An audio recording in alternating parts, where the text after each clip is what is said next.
I'm Terry Collegian, and I head up creative content for Gaumont Animation. Today, we are thrilled to share with you an exhilarating, fun show that we're producing for Netflix called Samurai Rabbit: The Usagi Chronicles. I know you've been waiting for this for so long. Before I tell you more about the show, let me introduce the team on the panel.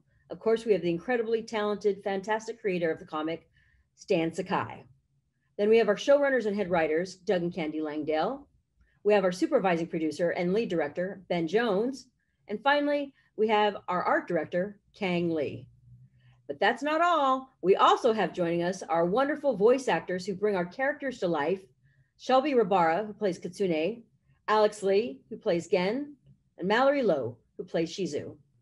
So let me tell you a little bit about about Stan Sakai, our creator. And you may have heard of him before. He started this comic about 37 years ago.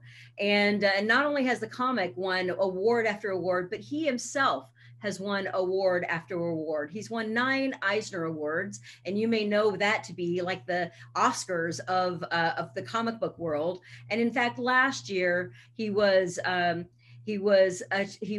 awarded the Lifetime Achievement Award from the Eisners. So that's fantastic. And again, awards from all over the world. And then not only Stan has he won awards, but Usagi himself has won awards. So the comic itself was voted one of the top 100 best comic book characters of all time.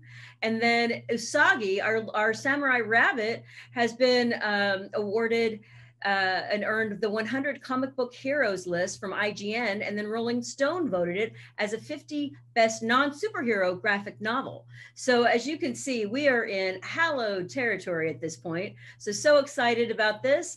And with that, I'm going to introduce the fantastic, fabulous Mr. Stan Sakai. Stan? Thank you, Terry. Yeah, I am Stan Sakai. I'm the creator of Usagi Yojimbo, and I have been coming to Comic-Con since 1977. So it's been a long time. I've been doing Usagi for 37 years now. And it started with just an idle drawing in my sketchbook. I had drawn a rabbit with his ears tied up into a chonmage, a samurai top knot. And I loved the design. It was so simple but unique. No one had ever done it before.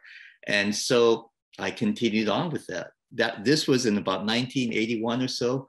Usagi was first published in 1984, and it's still going on today. Now, working on this for so long, it's become my life's work and my legacy. This is what I'll be remembered for, I think.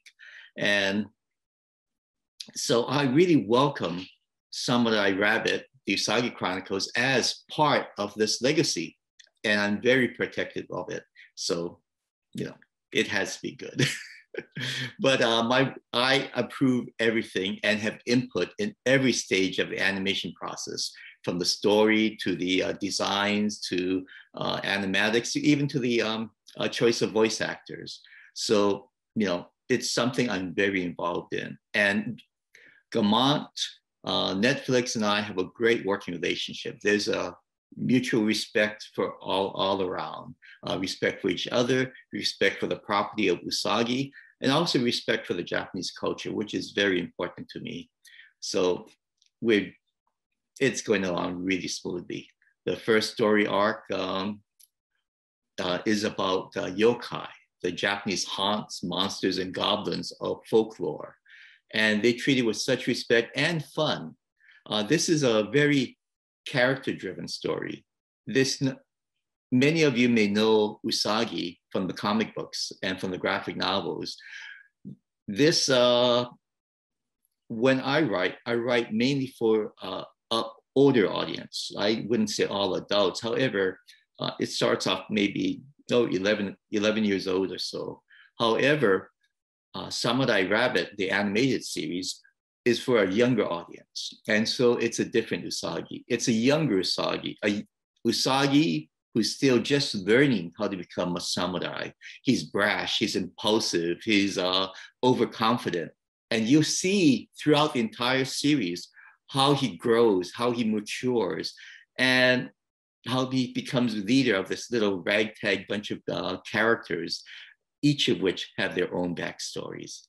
And so I'm really proud of this series, and it's a lot of fun. So please, thank you. Well, we appreciate you so much on the series. You are such, besides being the creator, you are such a hard worker. Honestly, it's and we love getting your notes. And whenever we stray kind of in territory where we're not where we shouldn't go, maybe you always bring us back. So that's very, very exciting, and we're grateful for that. So thank you for that.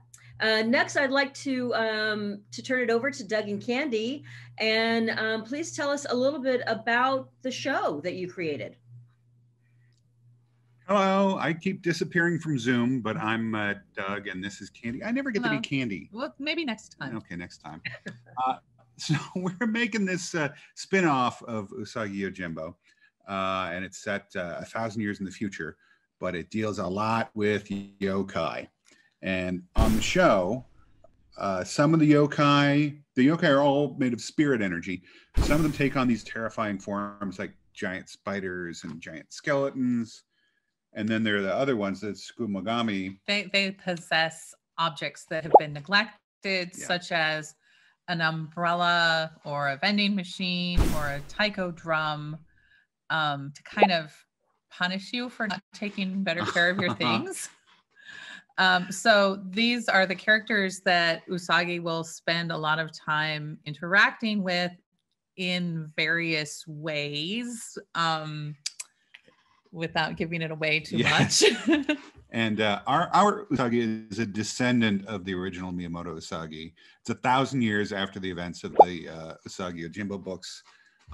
His name's Yuichi Usagi. He is younger. He is more brash and immature, and he wants nothing more than to be a great hero like his famous ancestor. He's a young farm boy who goes on a journey to become a true samurai, and we can't forget his best friend Spot, who really has all of the best lines. Really, he does, and the best lines are all "eep."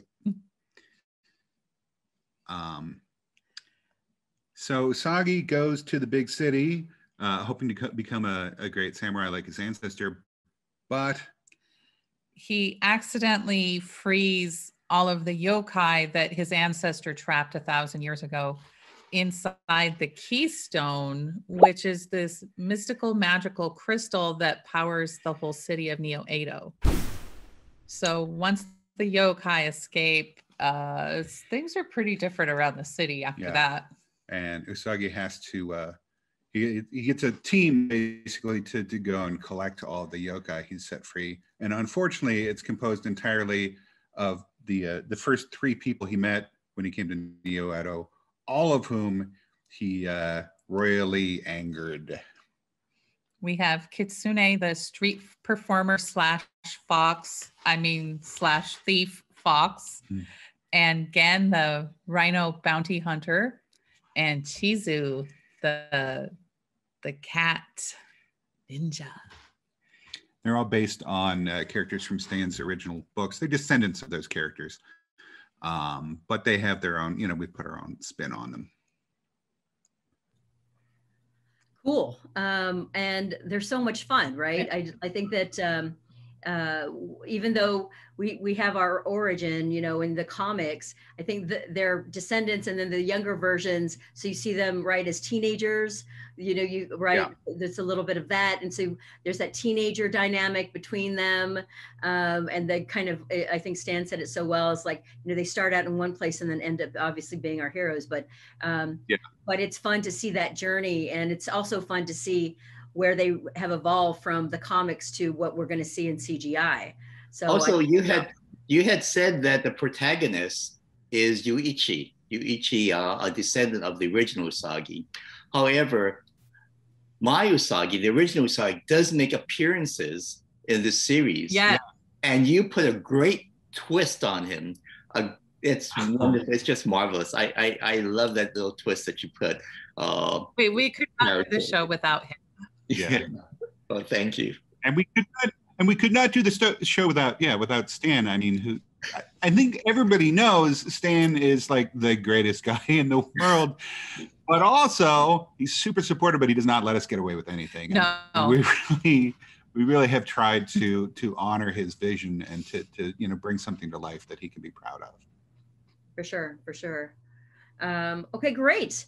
Next, let's talk to Ben for a couple minutes. Now, can you tell us how you feel like the show is different from the original comic, and kind of what are some of the ways we're trying to make it, I guess, go younger and really go for kind of this a little bit of the different audience.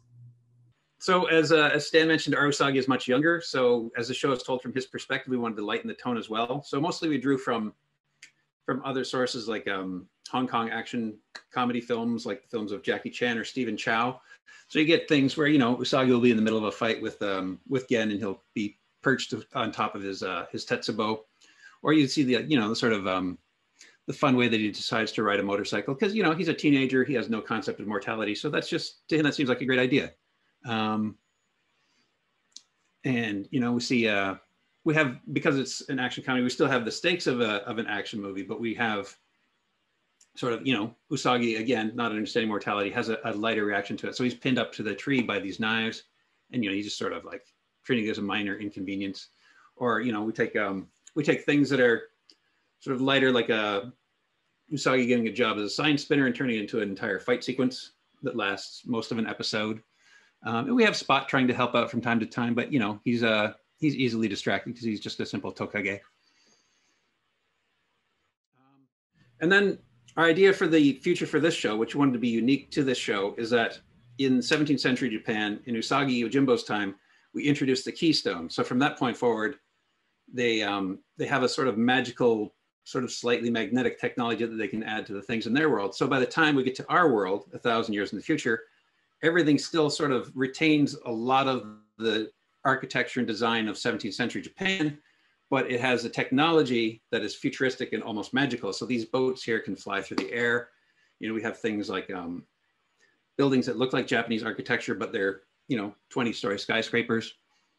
And just all throughout, we wanted to keep a combination of the original sort of style of 17th century Japan, but with a lighter, more colorful, modern touch. So, we have things like this orange owl, who's our arcade mascot, surrounded by these traditional looking Japanese dragons. That's a big mural inside the arcade that our characters frequent. Just adds for all kinds of fun things, just scattered throughout the world to keep it light and entertaining. Absolutely. And I know that was really kind of a big inspiration for both you and Kang as we went into it, is to retain so much of that Japanese imagery and that Japanese kind of tradition. But of course, we have to make it, technologically advanced in a lot of ways, because it is 1,000 years in the future. Now, Kang, can I ask you a little bit about that? As you were thinking about this world and this show and how you're putting that together,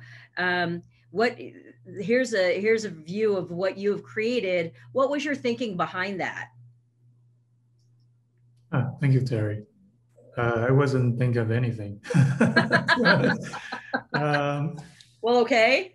But honestly, I was thinking about Stan's comic. I've always loved Japanese culture, and such as samurai growing up as a kid, and especially Usagi.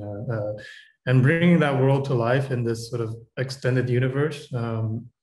We sort of draw inspiration from everywhere, not just existing worlds, from the comic, of course, but also from reality as well, such as modern Tokyo. As in this image here, you can see that this element would resemble traditional Edo Japan, but also new elements that you would find if you were in Tokyo today, such as life-size sculpture. You can see a golden koi there on one of the rooftop. Lots of signage and graphics. It's just a much higher density and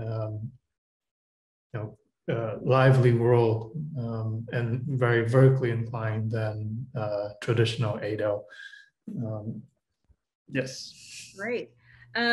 Sorry to interrupt. Ken, please. This is the shot. I'm very visual. And so this is a shot that actually sold me on the series that said, we can do it. And it's going to be good.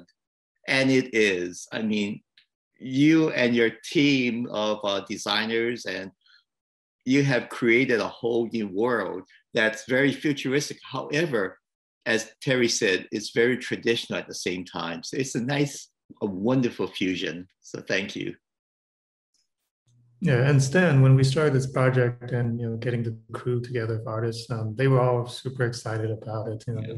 Many of them asked to be on the project just because they know your comic and they know manga. No, thank you. So, Kay, can you tell us, anything about the characters then, as we're going through and as you were putting together, you and Ben were putting together the series from a visual standpoint, about the characters? Yeah, here we see Miyamoto Usagi himself. This was actually the easiest part of the design because all we had to do is take Stan's iconic character and really just translate him so that he works for a CG pipeline. But everything about him, from his scar, the shape of his eyes, his clothing, is one-to-one to Stan's designs. Here we have his descendant, Yuichi Usagi. He's a little more sort of semi-modern. You still have a lot of samurai-related elements, such as patternings. You see his shoulder pads, but mixed with a little bit of streetwear and tech wear, to give him that sort of slightly sci-fi look, but still somewhat traditional samurai sort of feel. And of course, he has this iconic top bun. And here's Spot, his sort of a friend, pet, and sidekick. He doesn't have any clothes, so he just has spots, as his name dictates. But very cute. And then, and as you were thinking about putting together the backgrounds, obviously we just saw Neo Edo and kind of that, just seeing it from so far away. But as you're getting actually into the details of creating this environment, what were you thinking as you were putting that together? What were some of your goals that you were trying to make sure that as an audience we would see as we were going into this world?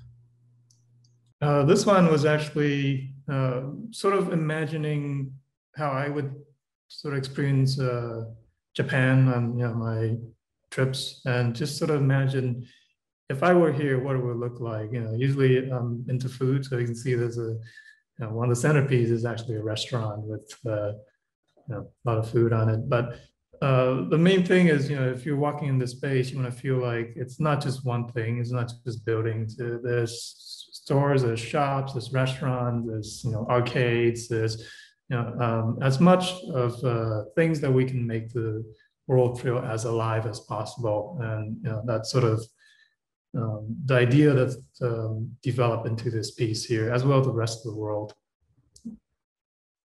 Oh yes, this is a cat cafe. Oh, I mean Neko Ninja Dojo, which is influenced by Cat Cafe, by the way, as you can see from the design here.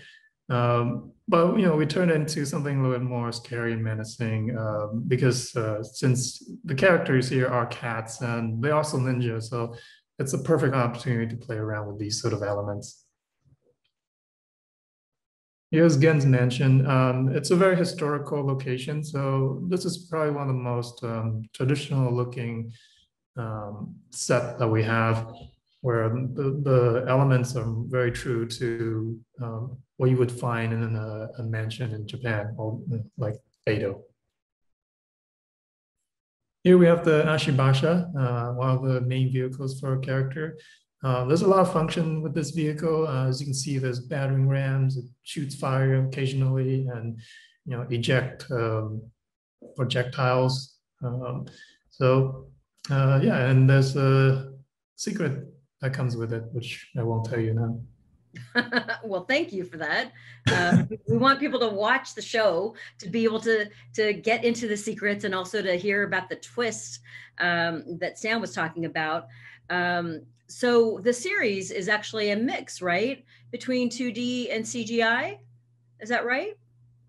Yes, we have these lovely 2D sequences that are sort of a way for us to tell stories about Miyamoto Usagi, as well as each character's past, sometimes their imagination as well.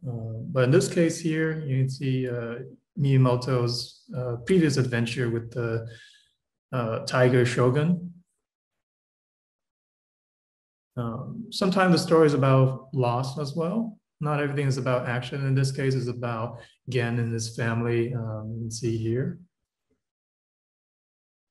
So here is a first look at the final render of the show, or close to it, I would say, with proper lighting. You can see the city is trying to come to life here. You can see all the lanterns being lit up, the signage. There's very high density of detail. And of course, we have Usagi and his sidekick Spot. They're entering the city for the first time, as we have, really. And not everything is about making friends in this show. Sometimes Usagi does have misadventures, as you see here with Lord Kogane.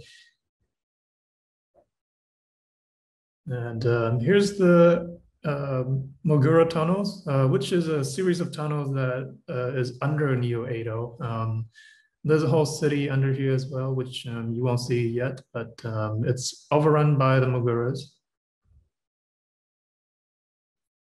And of course, we have this shot here to welcome not only Usagi, but welcome everyone here to Neo Edo for the first time in all its glory. Fantastic. Thanks so much for giving us a little bit of a peek into what the series is going to look like. Hopefully our audience is as excited and getting excited to see this as we are. And I'd love to introduce our fabulous voice actors, who we know animation would never, ever be complete and as fabulous as it is without having the people that actually bring to life our characters. Alex, Shelby, and Mallory, thank you so much for coming. So as you were starting to voice these characters and getting into it, can you let me know, had you ever heard about Usagi before as a comic? And then once you started thinking about the project, what were your thoughts about that?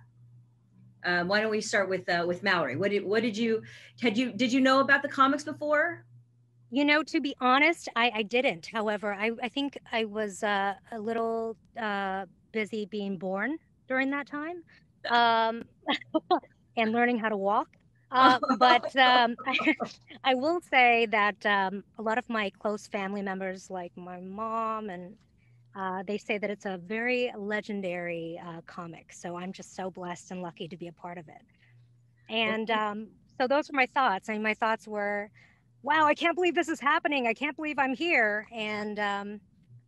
And here I am at Comic-Con, which, by the way, is my first time on a panel, unlike Stan, who's been to like 5,000 million of them. It's my first time, so I'm so happy to be here. Thank you. Well, we're excited to have you. And you play the character of Shizu, who's the ninja cat. I do. Mm-hmm.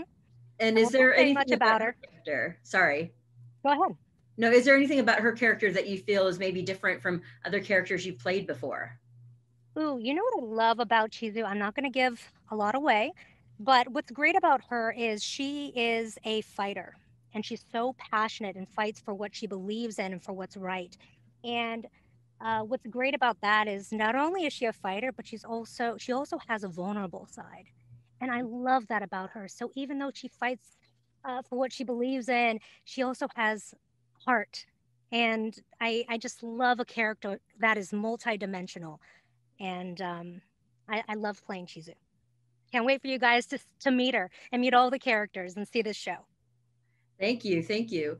Next, Alex, were you familiar with the comic before you started on the show?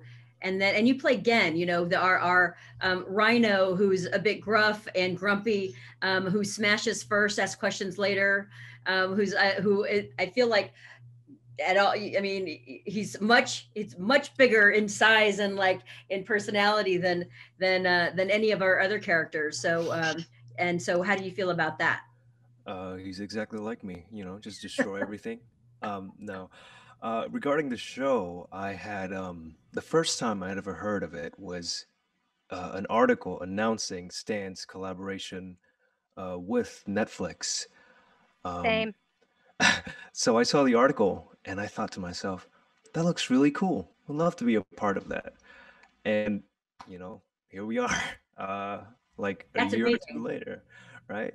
But after doing some research, I had recognized that, yeah, I have seen this character before, on and off when I was younger, and I had moved to the States. I was trying to get into a lot of comics and such, and we had some of those books in our school library, I believe. My reading comprehension skill wasn't so great at the time, but I do retain a lot of picture memory.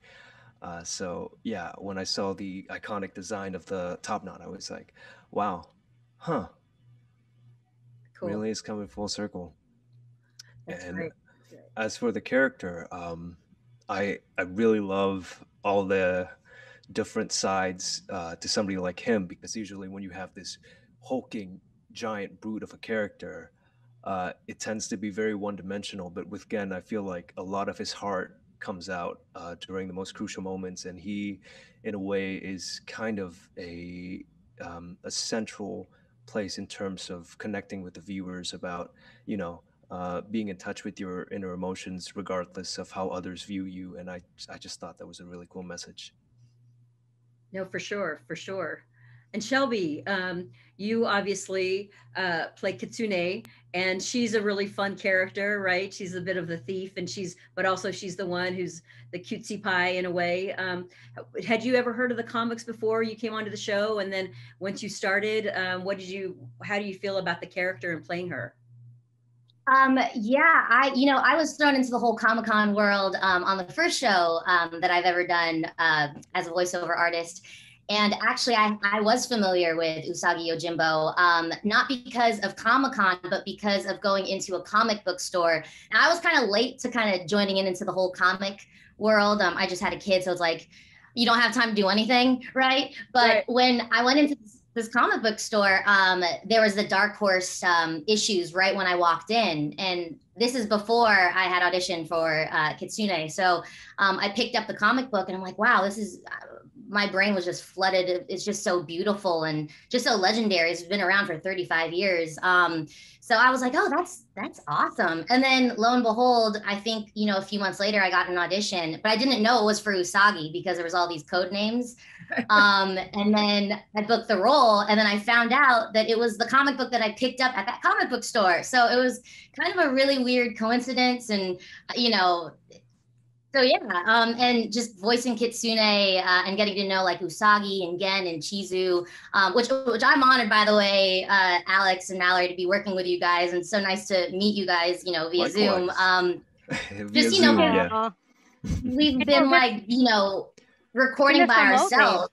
Mhm. Yeah, exactly. And so to kind of put faces with the voices has been really awesome, and obviously Stan, and everybody else on the team has just been so awesome. So recording Kitsune, kind of in this like remote dark submarine, as I like to call it, I had no idea what anything looked like. So watching this whole presentation, my mind is blown. I'm like, oh, that's what it looks like. Yeah. It's gorgeous. Yeah, you know what? I have to, and I want to chime in too, because I want to, first off, I think not only myself, but all of us, we were extremely lucky to be able to work during that time, during the pandemic, and continue these sessions. But also, I think especially me and everybody, we owe it to, Meredith, who is our casting director / vocal director, Ben, Doug, Candy, Stan, everybody that was involved in the session. Also, Jason, our sound engineer, can't forget Jason. Hey, Jason. Just for just their fantastic communication in directing and just guiding us toward what their vision was. So really, it really was a team effort to make this work. Yeah, and on that note, that's another thing I was thinking about, how usually when you record for an animated series, it's kind of, regular policy that you don't get to see anything. But in our case, we literally didn't even get to see the people who were working on the other side of the booth. I did not know what Meredith looked like. I did not know what Doug or Kenny looked like, or anybody, until the very last day of recording, when I was like, "Hey, is anyone else in the recording room right now?" And all of a sudden, 7 people spoke up at the same time, and they're like, "Hey, here, hi, we're here," and it was kind of like, wow, this is the world we're living in. But I'm so excited to see everything today with everyone else. It feels kind of like a big get together, virtual get together as we get to see all the stuff we've been working on. Oh yeah. For sure. No, so obviously this year has been a year, what a year for kind of everyone around, not kind of, definitely for everyone around the world. You as actors, it hit you in a lot of different ways. Was there anything that was particularly funny or silly or kind of, frustrating as you were doing these voice records, in isolation from your house or your closet or your bathroom or wherever you did that? Yeah, I think Doug and Candy can attest to this. Like, little giggles or little like yelps sometimes didn't come through on their side when I would be like sweating in my little tiny booth at home. And sometimes they would have to go back. Can we do that again? Because I'm not sure if we caught that. And then I'd be just chugging. I don't know. I mean, obviously I turned my video off, but I'd be chugging gallons of water because I would just be profusely sweating. So that was fun. But as long as the other end got it, I think Alex and Mallory probably had some things like that where things. I had to turn my video off. There was no way I was keeping my video on. The inside of my booth, like I have a glass window. It was fogged completely. We were recording during the summer, and the heat got insane, and we had to turn off our AC to accommodate for recording. And it felt like being in a sauna while we were doing these sessions. Absolutely. I felt there was a lot of fight scenes, right? So, when you're doing fight scenes, you're getting physical, right? So I felt like after every session, I had taken a shower because just like you guys, I was sweating. And I'm like, well, there goes my workout for the day. This is going to be on record for being the hottest show ever recorded. Nice. That's great. Well, we're coming to the end of our panel. Does anyone have any kind of last, before we do our kind of little final thing, anyone have any kind of last comments that they want to share with our Comic-Con audience? Anyone? I'd like to say that it's been a wonderful group effort, and thank you everyone, especially Gaumont and Netflix. I mean, it's been a great experience for me. So, and it's great working with such talent. Artistically, everyone. Thanks, Ken, and also for our thanks again. You're right, to Netflix, but also thanks to the companies that actually came and brought this project to us at Gaumont, and I would be definitely just not doing my job, and showing my gratitude is that. James Wan from Atomic Monster and his company brought together with Dark Horse, brought this project to us and told us how excited they were about it, and was this something that we would be interested in doing together. So I want to give a shout out to those guys over at Atomic Monster and at Dark Horse for their excitement about this project. They're our production partners. They're with us every step of the way as well. And so, hey guys, thank you so much for being a part of this process. And so with that, thank you to our panel. You guys were fantastic. Thank you to the audience that's watching. Thank you, thank you. And with that, we're gonna give you a little tease. We're gonna end this up with a little tease of our a 2D sequence and a CGI test. And we hope that you enjoy. We'll see you next time when you can actually see an episode when it launches on Netflix. See you soon. Bye. Huh. You think yourself a great samurai? We will cut you down like a farm bottle harvesting broccoli. Your farm metaphors mean nothing to me. It's time to fight. Ikuzo!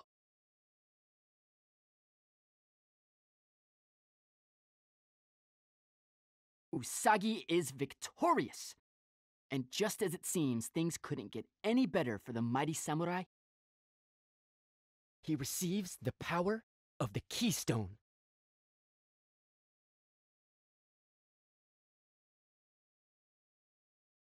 To fight yokai!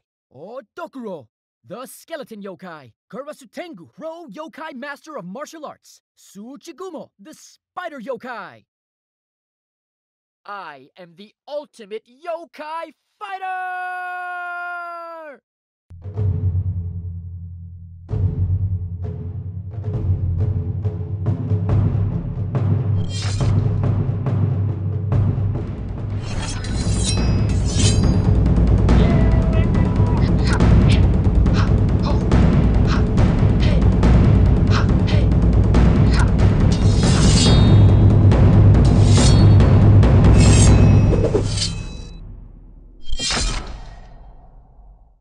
So there you go. Hope you all enjoyed that teaser right there of Samurai Rabbit Usagi Chronicles. And we'll see you when you watch us on Netflix. All right, I'm here, ready to go. Let's do it. What? Do what? Darren, this is Darren Barnett. You missed it, man. Like we just finished. What do you mean I missed it? I'm the main character. I'm Usagi. I'm the guy. Well, you are Usagi. You are our main character. Well, I think that you know what we should spend some time with you, man. Let me ask you some questions. Do you have a minute? I of course have a minute. Yes. I'm sorry I'm late. Great. Well, we are so grateful to have you here. Thank you. So before you started voicing our main character, had you ever heard of Usagi Yojimbo or ever read the comics? I had not heard any of that, but I obviously knew of James Wan, which I was very excited to see that name even on the audition note that I got. And it was interesting reading the script because it was not what I thought I would be delivered from James Wan, but it was a pleasant surprise. I guess he was a fan as a kid or something. Is that true of this comic? That's awesome. Yeah, he grew up reading the comics and was always a huge fan, and actually he helped bring it into us over at Gaumont. So we're big fans of his as well. So then when you started actually voicing the comics, what did you think about it? Or voicing Usagi, what did you think about it? I loved it. I'm honestly like, I was told it was geared, I think, more towards a younger audience, but the writing of it, the comedy and the quickness of it, I think even as an adult, I was actually laughing during filming. It's so well written, and the character of Usagi is so fun to play. I will say, among the 3 animations I'm currently doing, he's the most tiring character I've voiced. Really? Now, why is that? Why is he the most tiring? One, it's a little bit more high pitched, but he's just rambunctious with energy, and he's flying all over the place, flinging swords and fighting people, and he has more energy than any character I'm currently doing. So it was a lot to encapsulate. Well, so now this last year, it's pretty tough. I know kind of on all of us with the pandemic and everything. And for those of you who are actors and doing voiceover acting, especially, you didn't miss a beat, right? You were able to like set up a home studio and do all of that. What was that kind of experience, especially as you say, this role required such high energy? How is that? Doing the high energy in the spaces I had to do it in was quite the challenge, because I'd say over half of the show I filmed inside of a closet. I did it in my closet at home, and it was a storage closet, so it was already full, which was great for soundproofing the room. But I honestly had an inch of space on either side and not that comfy of a chair. And I had no AC in the closet, obviously, so I'm sweating bullets.